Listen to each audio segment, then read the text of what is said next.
देखिए, मैंने आपको स्टार्टिंग में बताया था बजट का मतलब दो चीजें, कितना पैसा आ रहा है रिसीट, कितना पैसा जाएगा दैट इज कॉल्ड एक्सपेंडिचर।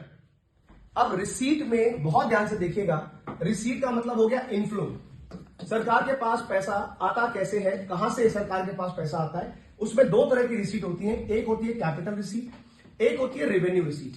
सरकार रेवेन्यू रिसीट और कैपिटल रिसीट में पैसा कैसे कमाती है, ध्यान से समझिएगा।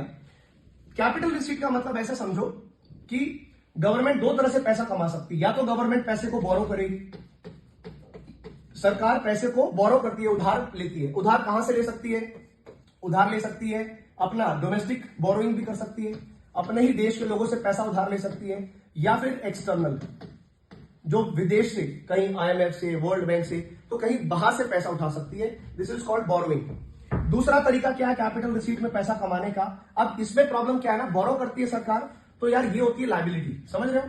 अब ये ऑब्वियसली सरकार उधार जो भी उधार लेगी, ये अल्टीमेटली सरकार के ऊपर लायबिलिटी बढ़ाता है, सरकार के ऊपर बोझ डालता है। और दूसरा तरीका होता है कैपिटल रिसीट में पैसा उठाने का, और वो होता है डिसइन्वेस्टमेंट कर दो, डिसइन्वेस्टमेंट, विनिवेश जिसको कहते हैं।